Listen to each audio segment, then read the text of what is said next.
लगा के गइल, सबके पागल बना के गइल। आइल फगुआ में ऊ जीजा घरे खूबे हलफा मचा के गइल।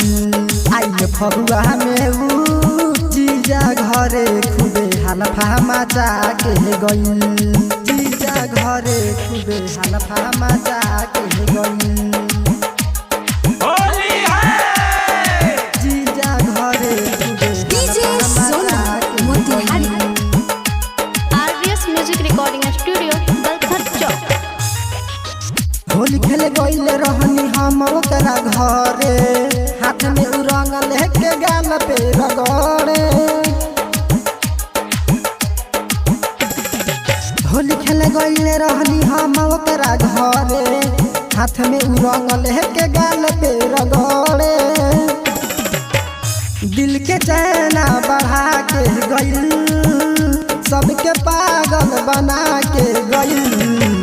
आइल फगुआ में ऊ जीजा घरे खूबे हलफा मचा के गइल। आइल फगुआ में ऊ जीजा घरे खूबे हलफा मचा के गइल।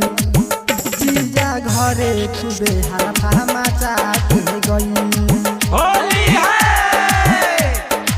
जीजा घरे खूबे हलफा मचा के गइल। RVS music recording studio Balthar चौक।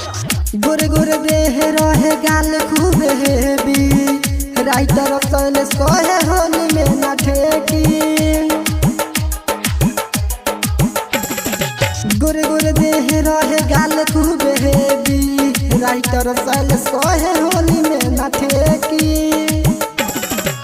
राजा आनंद के मुआ के गइल, दीपांशु कन्हैया के मुआ के गइल। आइल फगुआ में ऊ जीजा घरे खूबे हलफा मचा के गइल। आइल फगुआ में ऊ जीजा घरे रंग खूबे लगा के गइल।